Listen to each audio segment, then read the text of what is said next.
So it's at this point you do. So what are you at? You did 9 deployments overseas total? 10? 9? 10. 10 deployments overseas, and finally, the little voice in your head says, "You know what? I need to look at something else." Probably the toughest decision I had to make. I mean, a lot of guys thought you were a 30-year vet. Easy. He's going to do 30, probably more. And they usually said the same about me.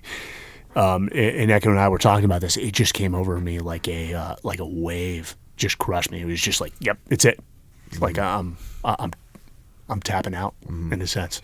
At the end of the day, you always ring the bell at the end. To the community, they're like, "Oh, you're quitting, quitter." I'd had one last good deployment with a different group, and it was awesome to work with these guys. And there was a lot of things going on. One, I finally felt the fatigue, and the hardest thing to do for any SEAL is to tap out.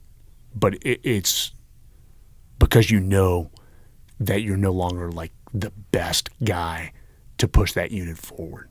And I also was going through a divorce at the time, and things were out of balance. And even though I wanted to take the XO squadron, I knew I was not the best option for the guys. And even though I could probably maintain the job, that's not the right answer. Mm-hmm. If I could not keep them uncomfortable and moving forward, then I wasn't the right guy. And so, we talk about brutal self-assessments. That was the most brutal self-assessment, because I had to admit that however good I thought I was at what we did, I'd come to a point where things were degrading.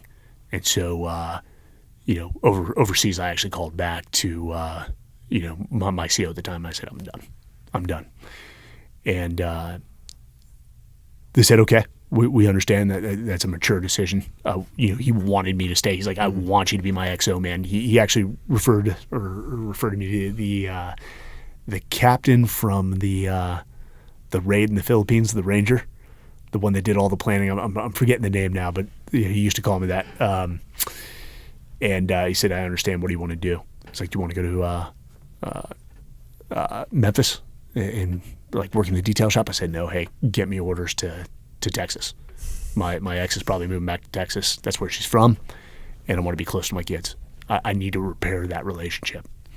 And you've talked about it. Families come second. The bottom of the line, when you're at war, you have so many responsibilities on you. One, bringing your guys home, that the families come second. And so that was my new priority.